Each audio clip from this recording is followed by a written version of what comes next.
Welcome to PlayPSVR2, the podcast. Today is all about sequels. Yes, that's right. Sequels in video games, sequels in movies, sequels in podcasts. And Alex, before we begin, I have a question for you. Does your mother work for Google? I don't think so. Why? Because she has everything I'm searching for. That's a sequel. That's a good opener, baby. That's why I hit her. Does your mom, in seriously, know that I just rag on her every episode? I think she might have listened to one episode and she seemed nonplussed by how you talk about her. I think she expects it from somebody of your, I guess, class. Girth? Oh, class. Yeah. So got to make up for it somewhere, you know. So the thing is, we are talking about sequels today because we're jumping into the Cave Digger series for the PSVR. The long-running Cave Digger series, the notable series Cave Digger. One of the staples of PlayStation, not just virtual reality in general. I mean, if you look at the time the first one was released and the time the second one was released, it is a pretty long-running series in that sense. I'll give them credit. Yeah, absolutely. But we also want to talk about, Alex, what makes a good sequel to a podcast? Because that's what we're doing right here, baby. Play PSVR 2. Yeah, this is the sequel podcast. You know, if you enjoyed the original, you know, A New Hope of PlayPSVR, this is Empire Strikes Back, and that's the best one, right? Everybody agrees that is the best of the Star Wars movies. This is the best one. If there's a PSVR 3, it's probably not going to be as good. The Play PSVR 3 podcast won't be as good as this, the Play PSVR 2 podcast. I mean, sequels. What we need, what, Adam? Better games? One better game, and we're going to get that, right? We're going to get that, guaranteed. Better controller. Well, that's in the, yeah, that's for Play PSVR 2. We're talking about the podcast. I'm getting ahead of myself. But a better controller in the game gives us better control of the podcast. That's true. Better things to talk about. More buttons to talk about. You push my buttons already. Mm-hmm. Oh, yeah. You and like see, that? here's the other thing. Things come great in twos. You got two hosts. You got two nipples.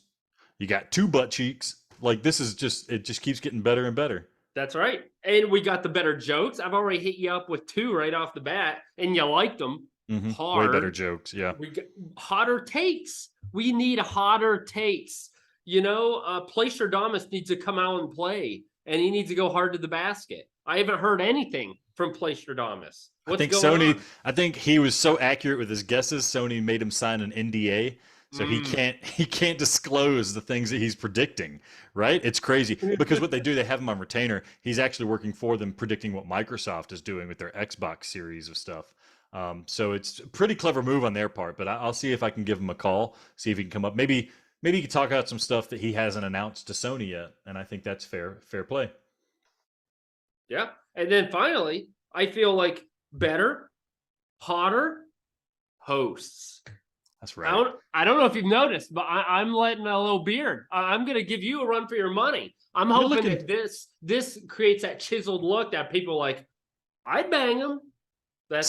And that's the thing, because in episode 1, yeah, I mean, in A New Hope, Luke Skywalker was a boy. Empire Strikes Back, he was a man. And you are like the Luke Skywalker of this podcast, except you got both your hands. This is, yeah. I don't even know what that means. I don't watch it. But another thing that a sequel of podcast means is better gamer juices. And that's where I want to introduce our gamer juice. And I am leveling up, okay? I'm becoming an alcoholic, I've noticed. Not really. But last night I had a bourbon and Coke, except it was Angel's Envy and it was Pepsi. It was awful. And I was like, it can't be that bad. So right now I'm going to make a bourbon and actual Coke. But I'm going to use Bullet bourbon because that's the only bourbon I have. I don't know what proportions you're supposed to do in this crap. You can tell me, Alex, you're watching live. Mm-hmm. And to be honest, I mean, look at cracking this open. Talking to you, I shouldn't be chugging it, but I'm not gonna. It's gonna be so much, isn't it? Is that okay? Is that?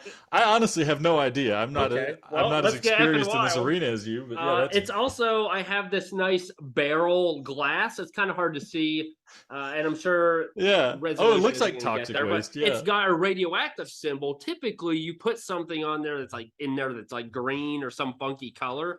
That way it looks like radioactive sludge, and that's what you're drinking. But about to get your laptop Oh, drunk there. Yeah. that's too much. That's just borderline straight bourbon. Okay, I put too much. But this is upgraded podcast. Better gamer juice, baby. This is Like what I sequels said, are you're a about. man now. You're a man. I mean, speaking of men, I like my gamer juice like I like my men. This is black coffee in a can. We have. I recently made a move, and there's an Asian grocery store in town, and they sell this. In Asian stores, they in Japan, they sell like iced coffee in a can, black coffee in a can, and this is a staple. This is great. I'm so thrilled to have this nearby. I'll be drinking lots of this because this is what keeps me awake and playing VR long after I should be in bed. So down the hatch is going to taste like the bottom of a shoe. And while you drink that, I will say Hmm. the Pepsi, I feel like, is an artificial sugar taste. It Well, didn't taste that's good with the that's bourbon. obviously Coca-Cola what you poured in there. Yeah, well, yeah. And this is much better. There's a little too much bourbon in it, but now that's mixed up a bit. It's already Oh. better. Although I will say I can never drink bourbon straight because I cough like a little Nancy girl. Angel's Envy went down smooth. Because I was like, let me try it like just the bourbon before they put the Pepsi in, and tasted pretty good. Anyhow, I don't want to spend much more time on this. How did that taste before you go into the game you've been playing this week? Yeah, this is great. This is exactly what I'm looking for. I can stay up all night with this, and I feel like I'm in a video game with the shape of this bottle. Just like There's not much liquid. I'm surprised there's not more liquid. it is straight coffee. They're not putting any milk in there, no sugar. It's 5 calories of caffeine is what that is. I'm loving it. That's exactly what I need to survive. But enough of the brown liquid. Let's talk about brown rocks in Cave Digger. So, as we discussed at the top, we're going to be talking about Cave Digger 2. That just came out, I think, like yesterday or today. Yeah, The 10th. today. Okay, today. Adam had the good fortune of playing that. Thank you to the publishers. Adam, do you know the publisher's name off the top of your head? I will get it. I will get it for us. We're going to give them a shout out. You know, I should. I gotta plug in my laptop. It's about ready to die. But you Well, talk about you know Cave what? Diggers 1. I can talk about the developer because they made Cave Digger 1 as well. So let me go ahead and give a plug to the developer of Cave Digger 1, Mekiwi Oi. I think they're Aussie. That's right. I always want to say Kiwi, and that's not right. So that's why I hesitated because I was like, I want to read it before I butcher their name. Mekiwi Oi. They made Cave Digger 1, and I never played Cave Digger 1. Adam, I think, played it when it last came around. No, I've never played Cave Digger. So you talked trash about it in the last sale, and you didn't even know about it. And here, okay. Anyways, it was on sale. I don't know if it's going to be on sale by the time you guys hear this. It was on sale, Cave Digger 1, for $1.25. And then this other thing, Cave Digger Riches, I had no idea what it was, but it was 99 cents. So $2.50, I can get the entire Cave Digger series up until Cave Digger 2. So I can at least talk to Adam about this. What a pleasant surprise, honestly. I didn't have high hopes for Cave Digger. I think maybe it was glitchy when it first came out, but this game, and I'm pretty sure it's different from what you played, Adam. Cave Digger 1, you start off in like a mine shaft or something like that. It's an elevator and it drops down a floor, and you grab the pickaxe and you start hacking away at the walls, and jewels pop out and you grab them and put them in the middle. But then you start getting more tools, and you find out that, like, oh, if I carve out a rock with a certain shape, then I get a piece of art that was hidden in the walls. Or if I like drill a hole in it, oil will come spewing out, and I'll catch it in a bucket and dump it in my little bucket back there and get some money. And it's all about like this progression of like collecting all the jewels. You have a certain amount of time on each floor. You hit 3 floors at a time. And you get money, and you can upgrade the town that you're in. You can upgrade your weapons and equipment, and it was super, fun and engaging, and things kind of rolled out at a pace that made me want to keep playing. I ended up playing for like 4 hours. I just wanted to play for one, but I just kept going with it, and it was a good time. And then what was really strange was like, okay, this seems like not very much. I only paid $1 for this. Doesn't seem like much excitement, but that's okay. It's only $1. But then the game like opened up on me, and I noticed like in the options that there's like 9 different endings, and I was like, how do you even end this game? Mm-hmm. I bought a part. It was a handle, and turns out that handle goes to a train, and I hopped on a train, and it started taking me down the road, and there was like this long train track. You hop off whenever you want to, and there's these different caves that you can go into and explore and pull out stuff. It was quite frankly like amazing that there was so much in here. And then there's like a radio telling you like some kind of background story, and it was like giving me clues on stuff that I could start looking for in these caves. There was a whole lot more to this game than I expected. It was a super fun time. You start getting cool power ups, like your glove can like punch the rocks instead, and you can like remotely absorb and magnet all the things, and you get like an explosive, like so much cool stuff was happening. I got one of the endings in the end, and it was kind of trippy. I want to circle back and get some more endings because it seems like you get a new item when you finish the game, and you get like another tool that you want to kind of explore and see how it works. So I had a super fun time with Cave Digger. One weird thing I'll note: anybody listening, there's Cave Digger, and then there's Cave Digger Riches, and I bought both. But I think Cave Digger Riches is like a paid for VR add-on to Cave Digger, because after I started with Cave Digger Riches, I played in VR a bit. Then I jumped over to Cave Digger to be like, well, what is this? It's just the flat version of the game. So just let that be a warning. If you're going to buy Cave Digger 1, you probably got to get the game and Cave Digger Riches. I don't know if you can get Riches on its own. I honestly don't know. It'd probably be cool if you could. But anyways, I had a great time with Cave Digger 1. This isn't an official review, but for a $2.50, that's right up there with Stunt Kite Master in terms of quality. Bang for buck. See, this is interesting that I didn't play the first Cave Digger, but what you're explaining is what Cave Digger 2 really is.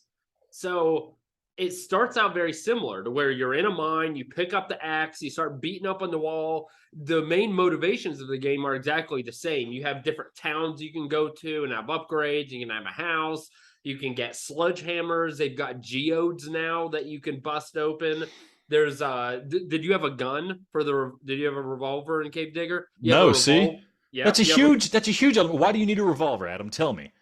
Well, you shoot the gems out of the wall, which is cool. And then there's enemies that you shoot. A whole new wrinkle.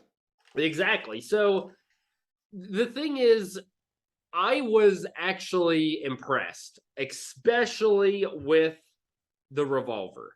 Now, I will admit I haven't played a bunch of VR of late until we started this podcast back up, but holy crap, did it feel good. I don't know if it's because I haven't played in a while. I don't know if it's because they really nailed the revolver combat and the use of the revolver. When you look down the sight of the revolver, it goes where you look. It's like a real gun, and it's accurate. It's really fun to shoot the little things that they call them like a little shrimp. There's ghost shrimps. I don't know. They don't really look like shrimp, but they're little things that are floating in the air. You shoot those. They've got rocks that burst into like real, I don't know what the heck they are, enemies, some type of enemies. And so there's a little bit of like almost jump scare tactic to it. So, and of course, I like the fact, and I would assume you did too, when you're exploring a mine, it's like a treasure hunt.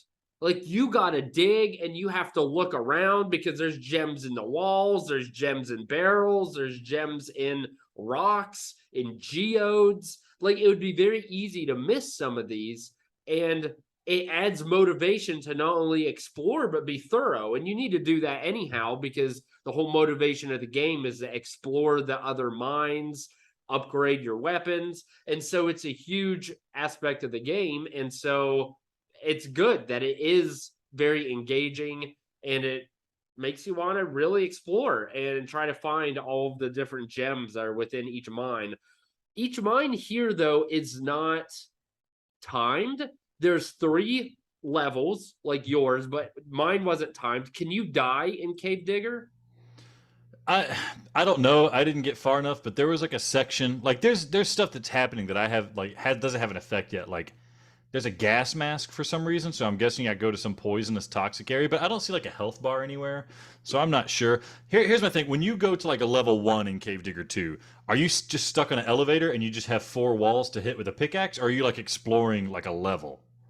No, you're exploring. It's albeit a small level, but you're exploring a level each time you go to the first floor, second floor. Oh, see that in Cave Digger 1, you're on an elevator and you can't leave the elevator, so you have 4 walls worth of rocks you can hit. Oh, dang! And you just collect those before the time runs. So, like theoretically, if you're fast enough, you could wipe out all 4 walls before the time runs out and just grab whatever's there.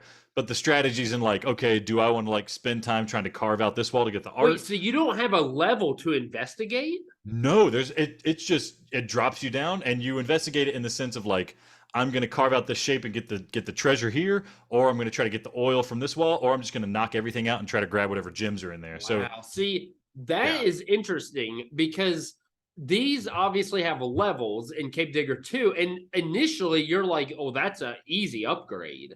But the yeah. thing is, after you play for 4 hours, 5 hours, the levels start to get kind of repetitive. Even though they are all different, they start to run together. And part of my issue was motivation to keep going down into the levels.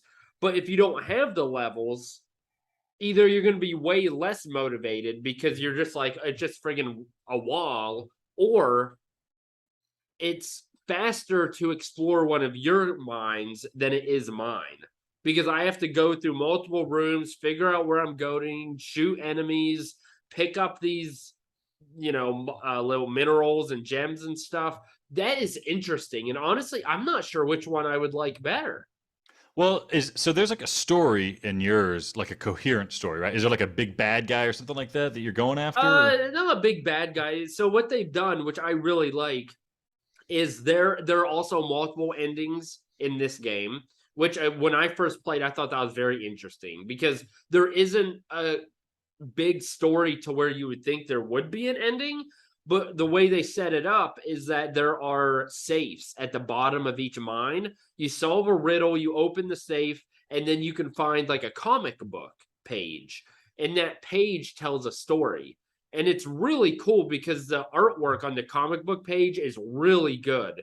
And it makes a lot of like game references. Like the first one I read had, I don't want to spoil them all, but one of the first one has a Duke Nukem reference to where I forgot, the guy was like, I'm gonna kick butt and blow through Diesel, and I'm all out of Diesel. Kind of like what Duke Nukem said, Yeah, like the I'm bubble gonna kick gum. butt and Yeah. chew bubble gum. Yeah. So it was clear that they were making gaming references. And when you go through the mines, you can see like NES cartridges and just little references that are just really cool. And they incorporate that into the comic book.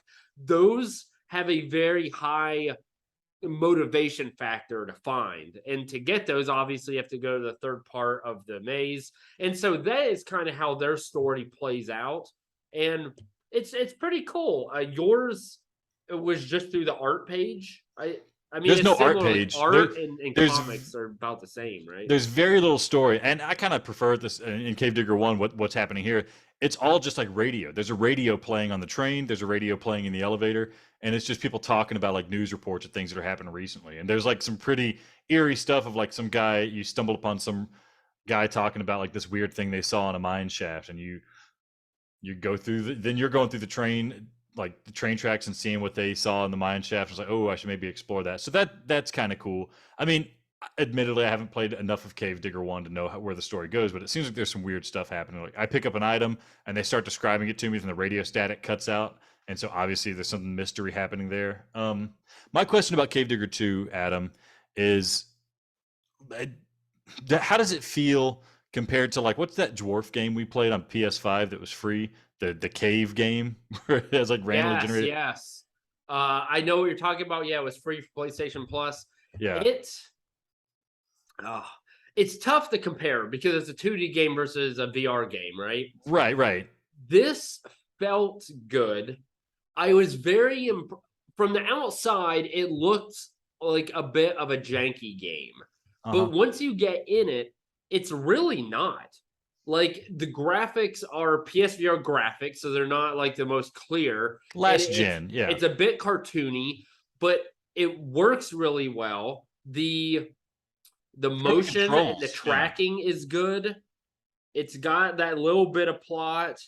Like I said, the revolver is really good. So, and it also has multiplayer. So really, I would say it's better than the other PS5 game. Like obviously, PS5 game graphically looks better, but I wouldn't say it's much more complicated.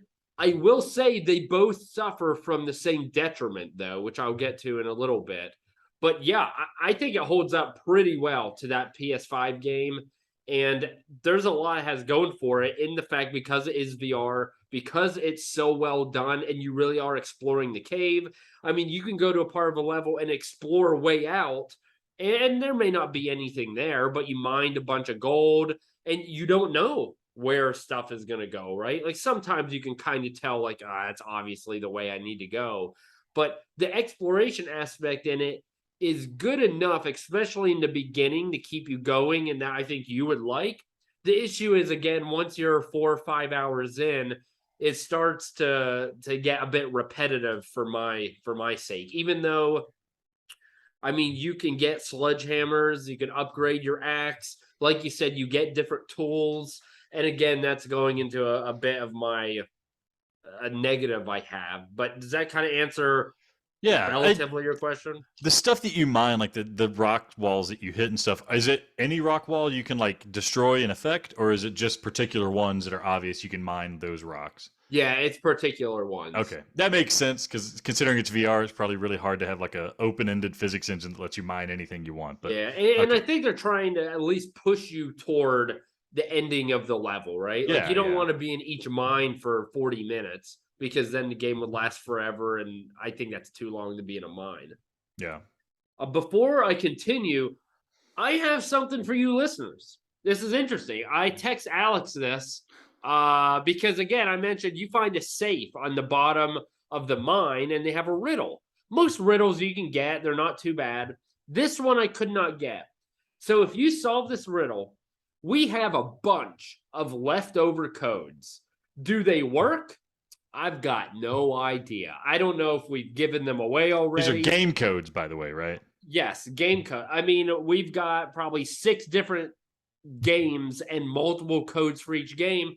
I don't know if it's going to work, but if you solve this riddle, you contact us, contact@PlayPSVR.com, or I guess maybe YouTube too, whatever. Then, and you answer this correctly, we'll try to get you a free game. So the riddle is this: whether King Emperor or CEO blank gets all that we know. I couldn't figure it out. I got to the bottom of the mine. I fought my way to the bottom. I wanted that comic book piece. I couldn't get it. I could not figure out what the heck that riddle was. So good luck. Like I said, if you figure it out, you deserve a game. I stumped Alex. He's looking at, he's about ready to crap his pants. I see that. That look. When you sent me the riddle in a text and you used like weird punctuation, and so I thought like you were talking about whether, I thought King Emperor was like a king and his name was Emperor, and I was like, this is a weird question already. And then you said or CEO blank, and I was like, am I supposed to guess the name of the CEO? But no, now I get it, like whether it's a king or an emperor or a CEO, comma, blank gets all that we know. And now I got to guess, like, what is it? Regardless of your status of person, your class of person, something gets everything. Okay. I'll still think, I'm not going to try to answer here. 1, to not embarrass myself, and 2, we got to leave it up to the listeners. So they can... I want you to try to guess because I couldn't figure it out. At first, I thought government, but that was too big. No, death. Death gets. That could be it. I don't remember how many letters. Yeah, how do you guess? You got to type. They give you so many letters, you got to type it in. Yeah, there's like a scroll wheel for each letter, and you scroll through, and I couldn't figure it out. D-E-A. Yep, that could work because there were 5 letters. Dang it! I hate you. Anyhow, so yeah, that's what. Again, I really liked going through the different. If it's not death. People just send ideas because I don't know if that's right. I'm gonna have to go back in the game and try it. Anyhow, if you think it's right, send it, and the first viewer will get the code, whether it's death or not.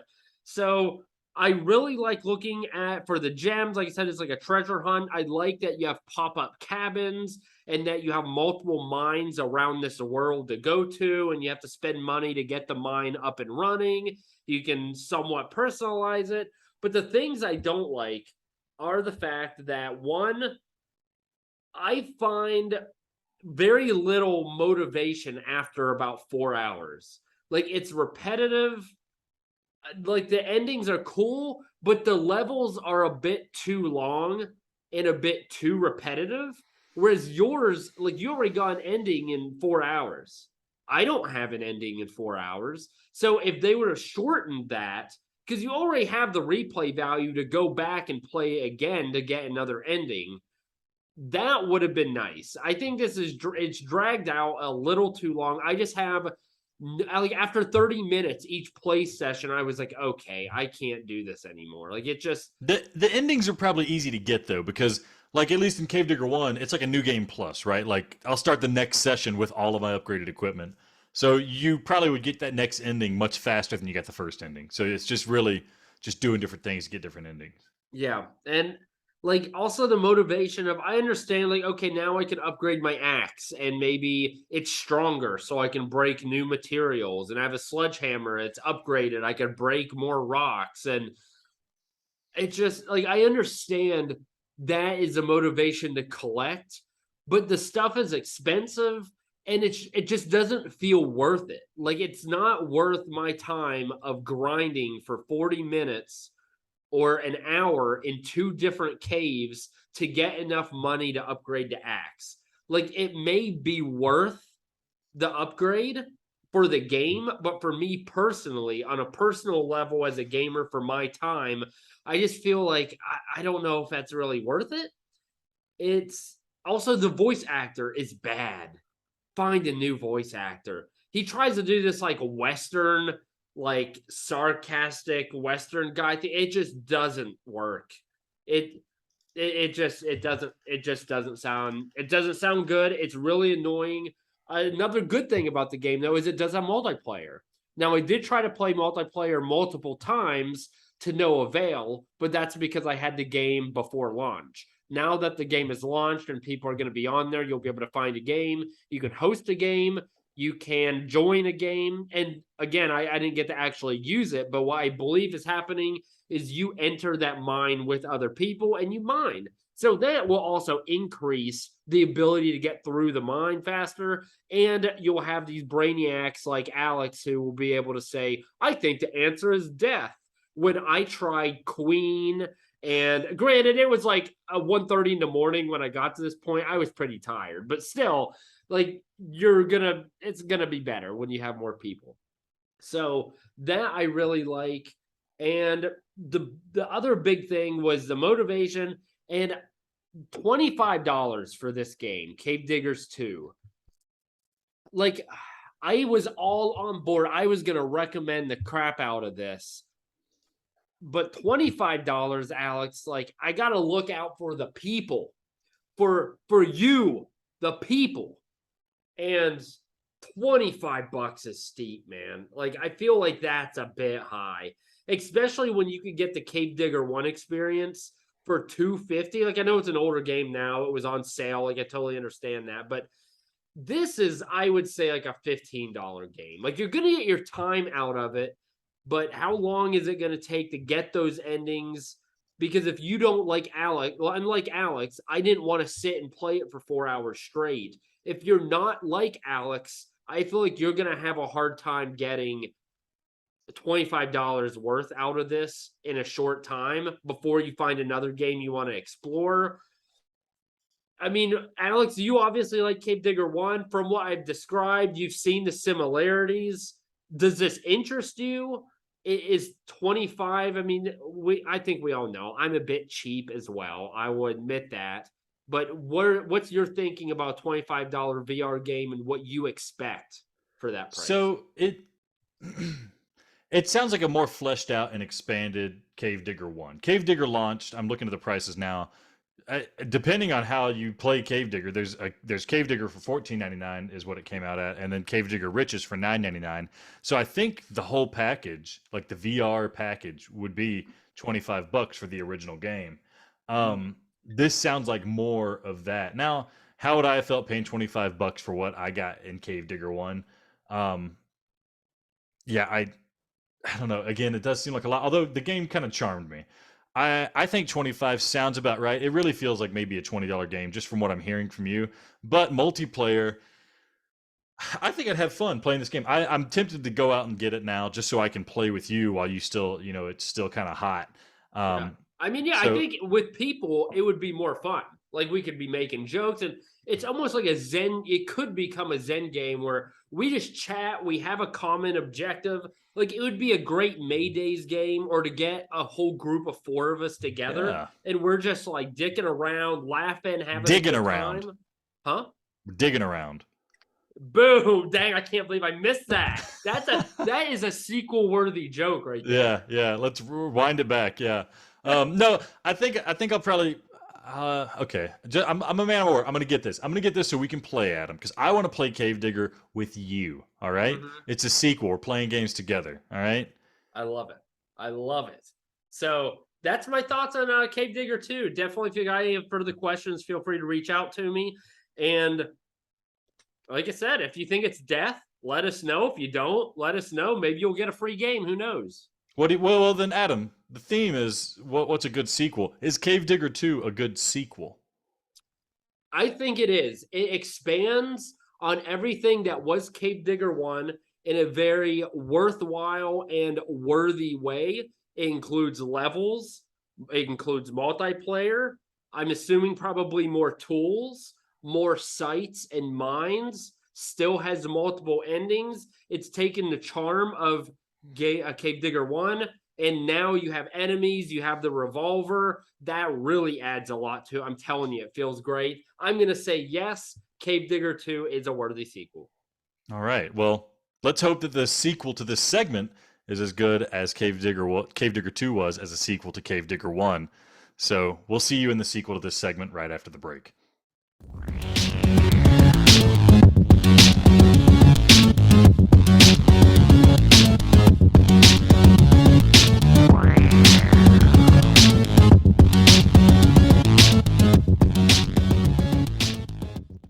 We're back. This is PlayPSVR2, the podcast, the sequel to the first segment.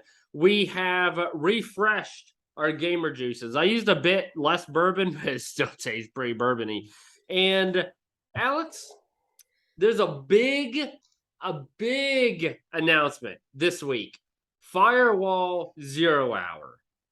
Now moving for PSVR 2 called Firewall Ultra has been announced for the PSVR 2. As you know, I really do feel, not just for us, I really feel like Firewall is a 0 Hour for PSVR is a love it or hate it game. The ones who are passionate about it will defend it till their deathbed. And the ones that don't like it, I feel have very legitimate gripes and they never play it. What do you think makes this game so polarizing and so one side of the fence or the other?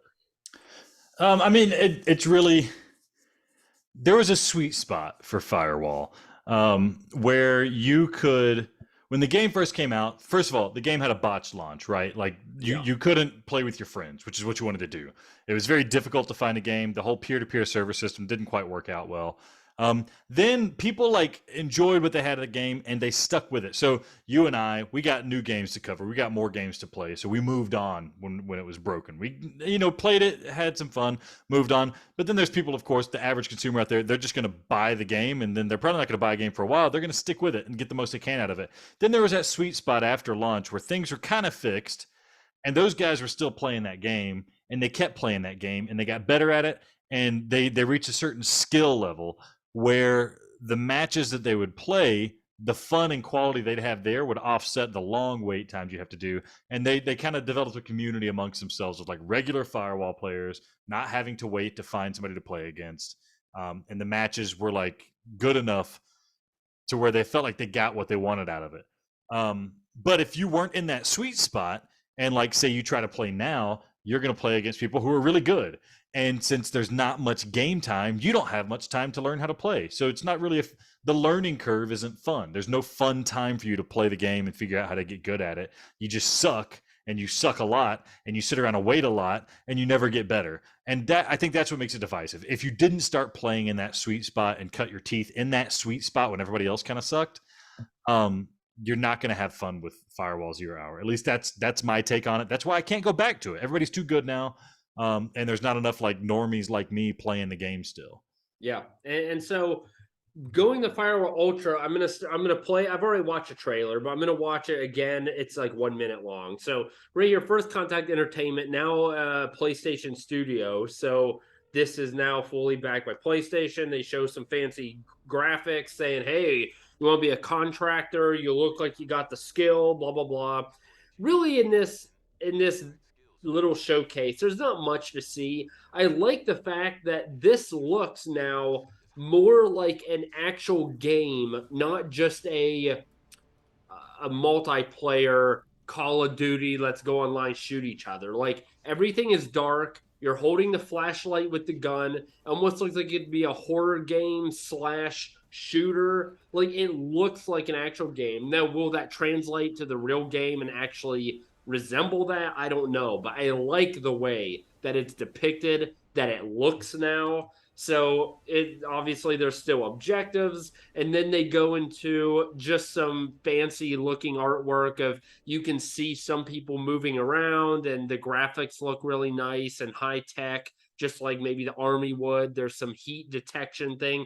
I don't know if this is really in the game or if this is just for show because it's a trailer, but it's only 1 minute trailer. I'll put the link of it in the description. It's oh, here we go. At the end, I didn't even notice this. Here's what they say, and this is going to lead into our discussion of what we expect and what we think they need to do to make it better. They have adaptive triggers, and then it says the next generation of firewall, and then all of these things that are encompassing it. Eye tracking, haptic feedback, 4K HDR, fast loading times, 110 degrees field of view, foveated rendering, finger touch detection. That's a lot of tech. That is a lot of technology to implement in a game that I think could really showcase those things. So maybe to open up, what do you think they need to do? Well, first of all, what are your first impressions, I guess, of that trailer? Where are your hype levels? And then we'll go into what we think they need to do. And, So yeah, I mean the trailer, I don't they might have said it was in-game footage or like a mix of in-game footage or in-engine or something like that. It didn't look it looked like a pre-rendered CG thing or a pre-recorded thing. So I didn't get too hyped about the trailer because it's like, yeah, it's Firewall kind of stuff with better graphics. But that's cool. Like Firewall's issue wasn't the environment or stuff or the graphics. Um the interesting thing is they're showcasing a pistol, right? Which Firewall Zero Hour, when it came out, it was the aim controller was the big deal. So everything was two-handed guns. You had a pistol, but really you're playing with two-handed guns. This leads me to believe that like they're leaning into the whole fact that we got these new controllers now and they have analog sticks, and they're probably expecting you to do some dual wielding. That kind of makes me also think about like what are we doing in terms of two-handed weapons now? Do you just have to fake holding it with the two controllers, which can kind of feel clunky? I really wish there was some kind of like aim alternative, maybe like something you can notch both of your controllers in or something. I don't know. So there's that. Now, like you said, there's all that stuff at the end that they say like this is what this game is going to have, but they're really just listing off features of PSVR2, right? Like nothing inherent about the game itself. but if they utilize that, I mean, if they utilize it, that's cool. You're right, but it's like that you're just selling me the PSVR 2. You're not selling me on Firewall Zero Hour. What is it about your game? Like, I don't care that you have finger touch detection. I care that you're doing something cool with it. but the one way I would defend that is that you and I have had the PS5 for what, a year, 2 years? How many years now? I don't even know. I think a year. A year? I don't remember. How many games have really used the awesome new technology? There's a handful, but there's not a lot. So I would argue that's something that if they utilize every aspect, I mean, Returnal used every aspect of the PS5. That was awesome. I played that some more today. It was great. Yeah, I mean, like there are a few games that like Ratchet and Clank didn't use everything. It used some of like there are very few games for the PS5 that don't use all the new features. And if they do, I mean, you're right. Should they? Yes, of course. But I will give them credit if they actually follow through on that promise. That's a really good point. And I'm being too sour on them. I need to give them another chance. I only played one of their games. And Sony obviously feels like they have enough in the cooker to make this one of the, what is this, a second game that's been announced for PSVR 2? So like obviously Sony's cool with this. which I And also find interesting. Of all yeah, the titles, especially with we already discussed how this is a decisive one, that I can't imagine the Firewall community being that big that they drive a sequel in themselves. Because like if we yeah. were having a podcast, would I buy it? The answer would be no.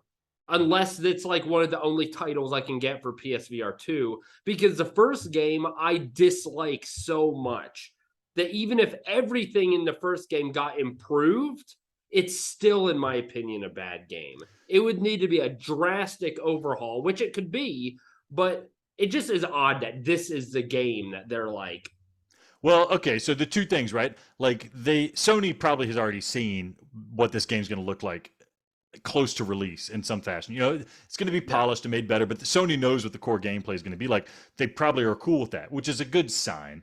The other thing is, imagine from Sony's perspective, Joe Schmo gamer. Like there's three games that can attract like regular Joe gamer: FIFA, Madden, and Call of Duty or Rainbow Six, something like that. yeah, that's a We're good point. Yeah. and we don't have FIFA. There's like a NFL game coming out soon for PSVR1. Like the sports games just don't really do it in VR. Mhm. But if you can get some kind of like Rainbow Six type thing or Call of Duty type thing and it works well, then this is your shot to make like a splash hit and get a lot of those Joe Schmo gamers buying a PSVR.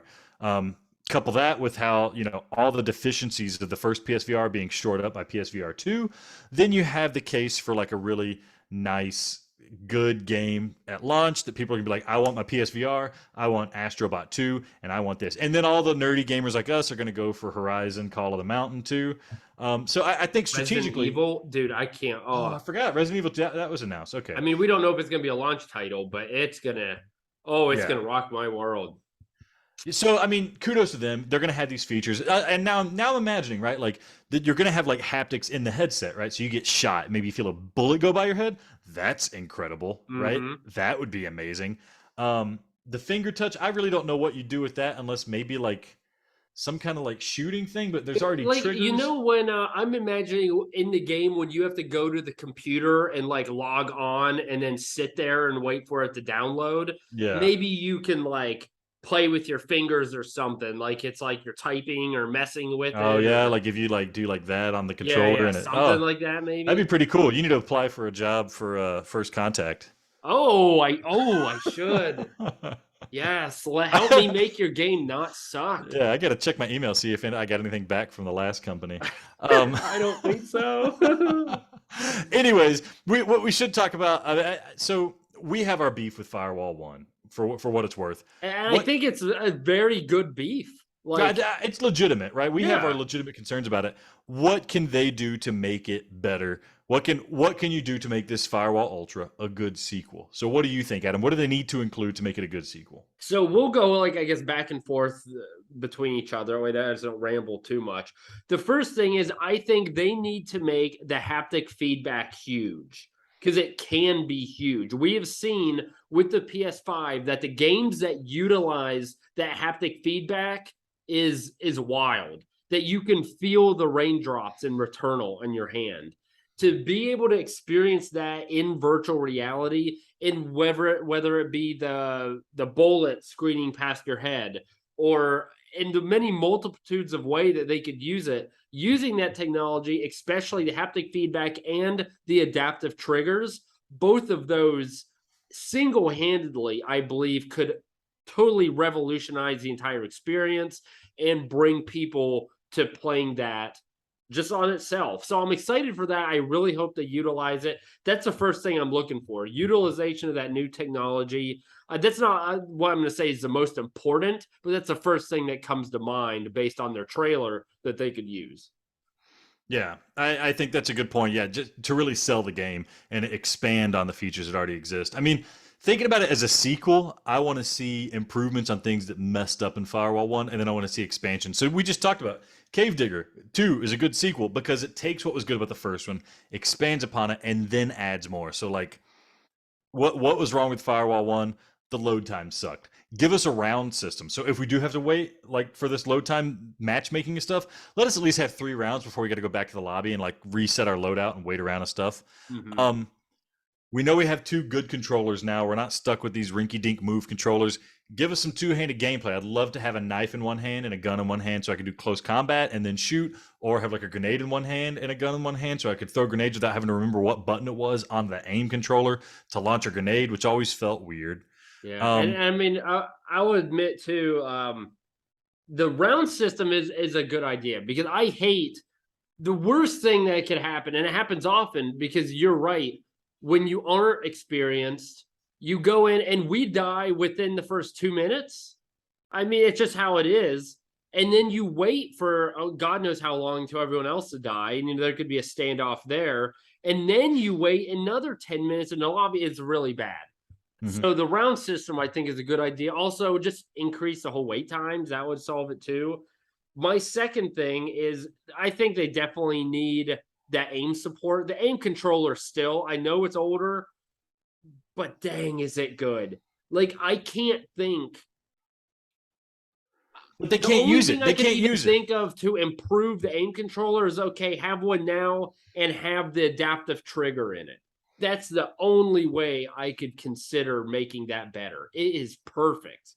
So they need to nail that. If there's a way to utilize it, whether and maybe that's not their focus, but if they could use the aim controller, I I would think be a big fan.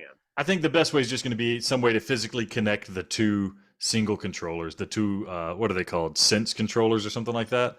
That's how you're going to get like an aim type situation. But I agree. I mean, I don't want to lose the aim controller. I don't want it to Why be not have the option, right? Like, because the aim controller uses that light bulb thing on the end, and PSVR 2 is crap, you're not going to right. use it. Yeah, unless they have some way of just like, I mean, it's inside out tracking. Maybe they could code in like look for the light bulb, but it's not going to be the best way of tracking the aim controller. You know. Do you think that Firewall will work with, or Firewall Ultra will work on PSVR or only on PSVR 2?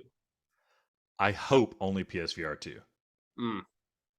Because I bet only PSVR 2. Yeah, yeah. They would have. Yeah, I think some of the stuff they're touting wouldn't work on PSVR. I definitely believe that, but I didn't know if they would try to get the old PSVR folks, and then you play it, and then they could be like, "Oh, this is how much better it could be if you upgrade," and then that would convince them.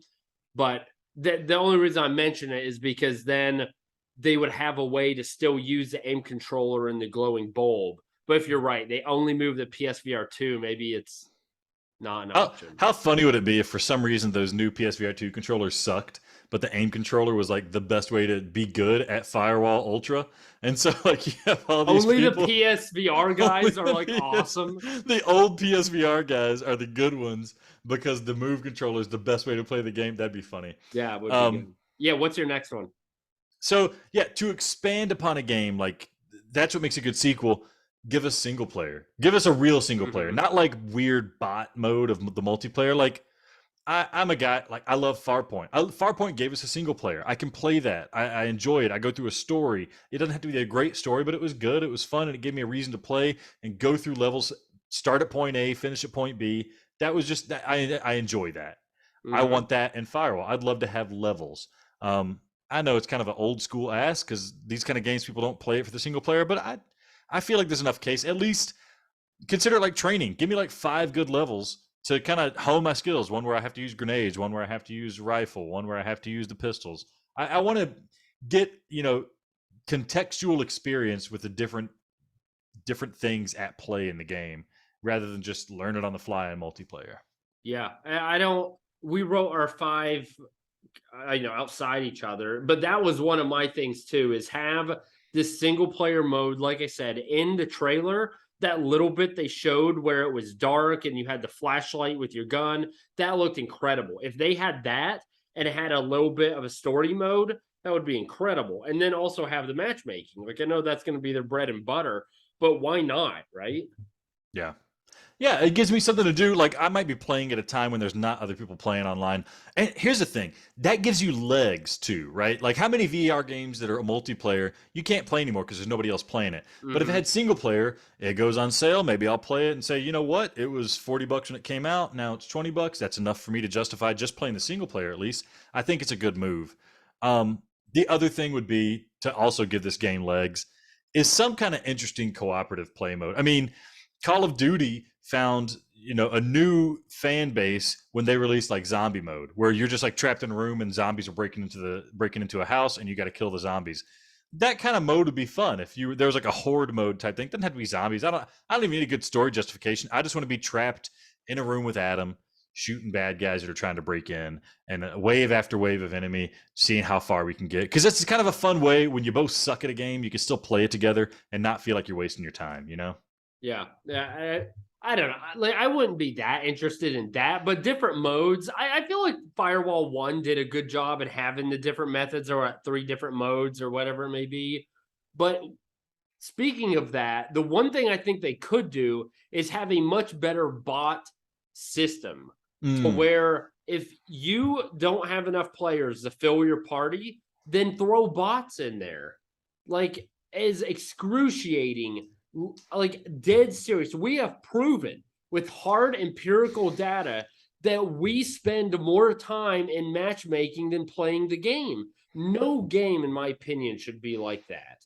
And if they would just simply add bots that, okay, after 3 minutes, if you don't have enough players, it shovels bots in there. Or have a mode if you only want to play with bots. That way you don't have to freaking sit there for 3 minutes. You just immediately play game after game. That's going to help you get better, which then will help you compete with all these top dogs who are playing all the time, who are just really good. Like, it completely ruins the game when you have to wait that much. So every other game has bots. I know sometimes they're really successful, sometimes they're not. At least try it. Do you remember Eve Valkyrie, that launch game for PSVR? Yeah. That used bots, and I didn't even know it for the longest time. I just thought, like, wow, I'm seeing this guy all over the place. Yeah, exactly. Yeah, the names, they made up names, and you don't know if they're their gamer tags or if it's just, yeah. Yeah, and it worked really well. Like, I would then realize at the end, like, oh, I played against like 4 dudes and 4 bots, and I had like all bots on my team, and we sucked, but whatever. Like, I didn't know it in the moment. I got to play the game, and it felt real to me. The problem's been solved. They just got to do it this time. Yeah, no doubt, for sure. Okay, what's your next reasoning? Or I think this is the last one I got to cover is dedicated servers. Please, that peer-to-peer nonsense doesn't work. The dedicated servers, so that we don't crash when that guy as Will has to go brush his teeth. I don't want to be playing the game and suddenly my baby cries and I got to go, put her back down in the bed or something like that, and that ruins the game for everybody. That's the worst. None of this like host stuff. Again, this problem was solved back in the day of like Counter-Strike on the PC. Just dedicated servers. You got Sony behind you, so I'm expecting it to happen. This is not. It needs to be ready for prime time, and peer-to-peer host matchmaking is not prime time. Dedicated servers are prime time. Then take them down if it doesn't take off, but we need that at least at launch.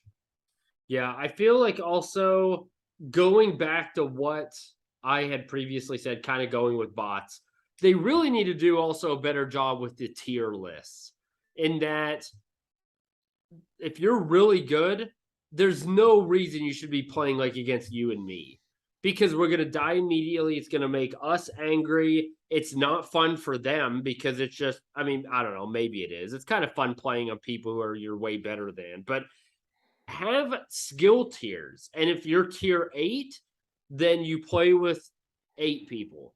And if there's not enough tier 8 people to play with, fill it with tier 8 bots. Like, a bunch of games do that. There's no reason you can't.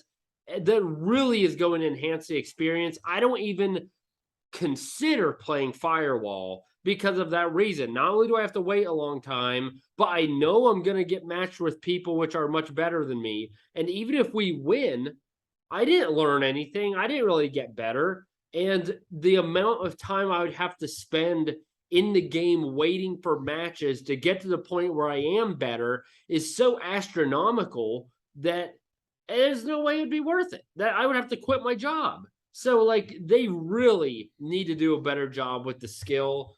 My last question about Firewall Ultra, and of course, say whatever your closing statements may be too. Do you think this will be a launch game? I think it has to be, right? It didn't say it was a launch game. It just had the trailer, but yeah, I want your opinion. I feel like it has to be. One, because we haven't seen. Well, yeah, First Contact made that Solaris off-world game that was kind of dead on arrival, unfortunately.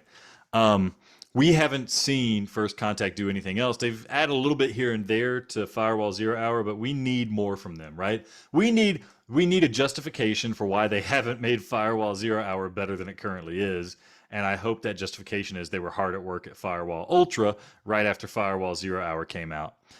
So it needs to be ready. It needs to be a launch title. For all the reasons I had mentioned before, this needs to be something Sony's running out of the gates with, saying, "Hey, we got you covered, Joe Gamer. We got the game you want to play.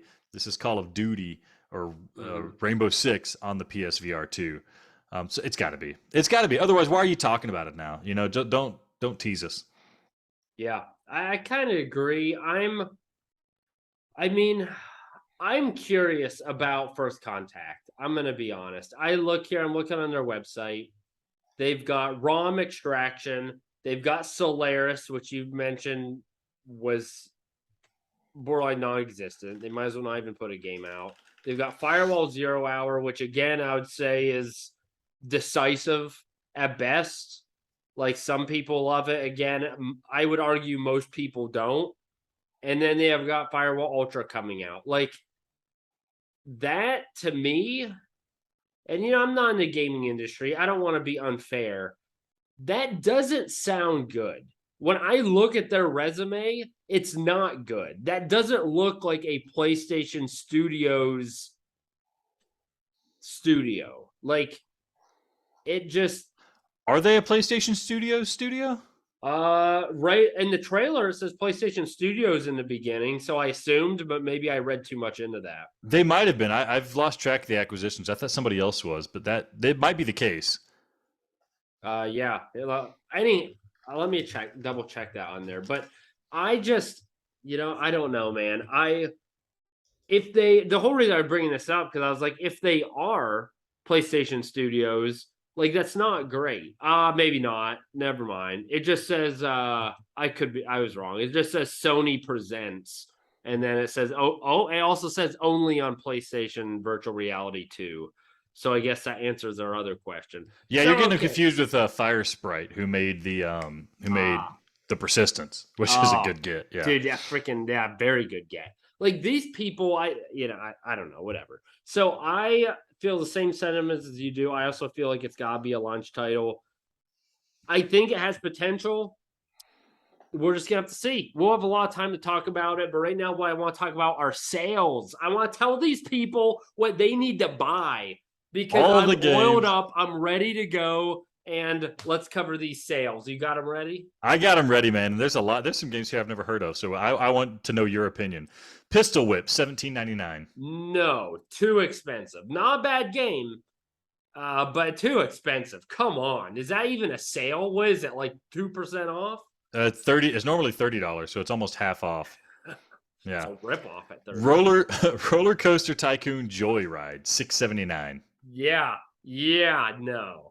Man, Rise of Insanity, $5.19 if you got PlayStation Plus. I really like that name. I'd never played this game. I'm gonna consider buying it. It's got a 53 on Metacritic, so good luck. Yeah, but what do most VR games have? I doubt there are many VR games with A's. You know what? You're not wrong.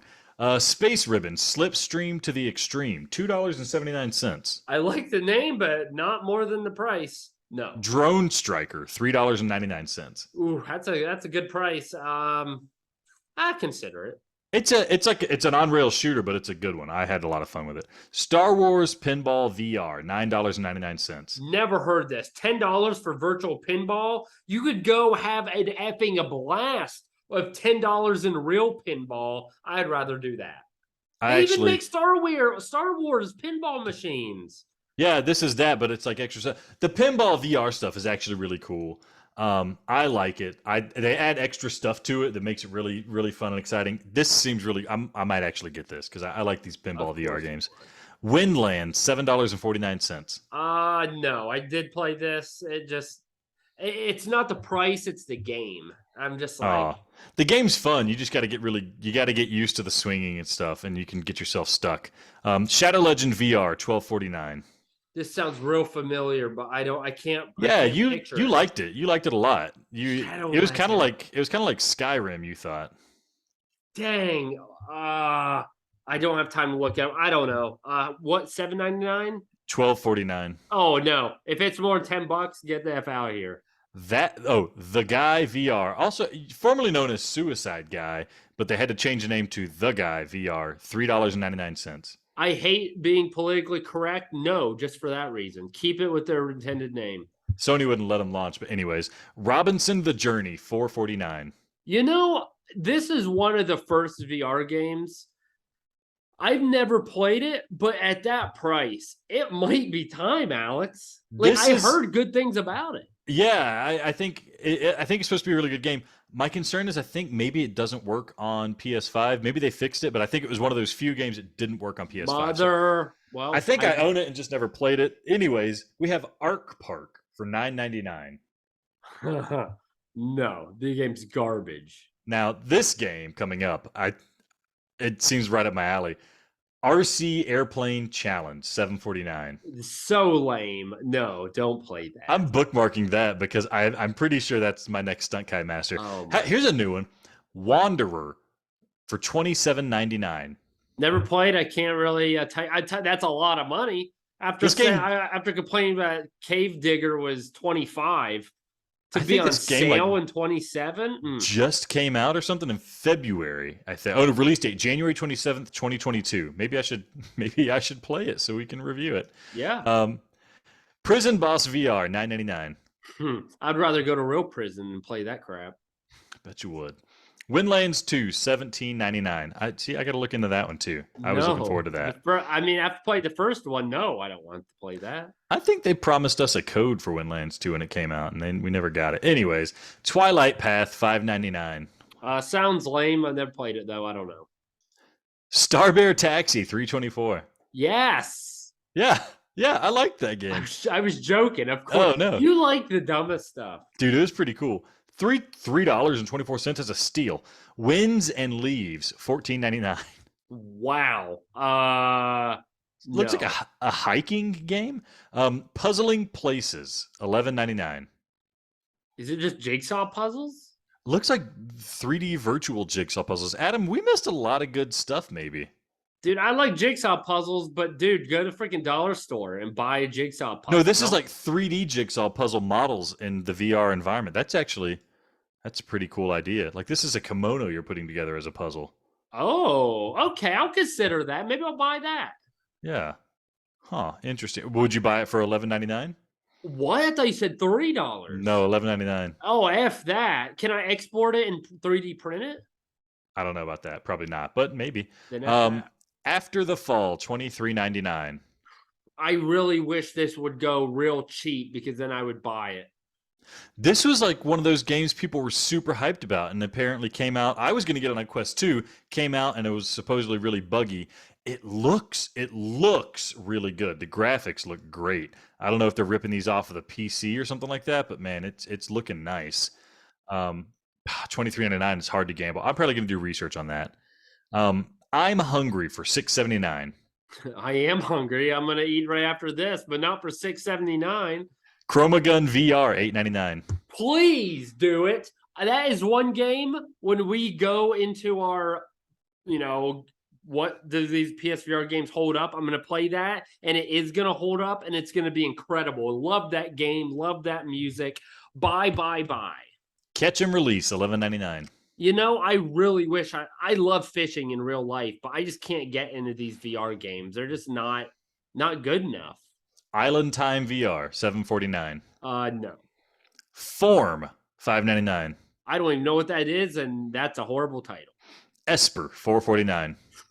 Esper's not bad. It's pretty difficult, a decent puzzle game. I think you would like it. Maybe a 3-4 hour game. Not bad. What price? $4.49. I think the price is sufficient. If you like puzzle games, pull it. It's no static, but it's not bad. Song in the Smoke, $19.79. Smoking the Mary Jane, get out of here. Sirento VR, $13.29. I don't like that. Ending in 29, get out of here. That's a fun game. Yeah. course. Tarzan VR 1374. I'd rather take my own shirt off and swing around the condo. No. Layers of Fear VR 1299. Ooh, is that a horror game? Yeah. Like every VR game's a horror game, Adam. Dude, I may consider that for October. October, I decided it's going to be this horror central, baby. Every week, I'm going to review a horror game. Yeah, save it for that. Shadow Point 1499. No. Race to Sun 299. You can't win. Hint, it's going real fast. Fracked 1349. I feel like I played this, and I feel like it wasn't very good. No, I think we saw trailers for it. It looks really good, but I've not played it. I think I actually own it. I got to check into that. I got a lot of games I'm bookmarking here that I got to look into. Gadgeteers 749. No, sounds stupid. Intruders Hide and Seek $2. Intruders. Is this a horror game? Yeah, maybe you're like a kid and somebody's breaking into your house. Good game. Good effing game. Buy that. That. Megaton Rainfall 591. That's worth that. That's worth it. Yeah. Infinite Mini Golf 449. I like mini golf, but VR, nah. I play real mini golf. We gotta go. There's so many sales. Unearthing Mars 2 $7.99. Unearthing, no. Unearthing Mars 1 $5.99. No. Paper Dolls $6.79. Wasn't it free? I don't know. It's $6.79 now. No. End Space $3.99. That one definitely not. Focus on You looks like a knockoff of that dating game. $11.99. Just hang out in the women's fitting room. Yeah. Concrete Genie $14.99. It was free. Falcon Age $7.99. No. Star Drone $4.79.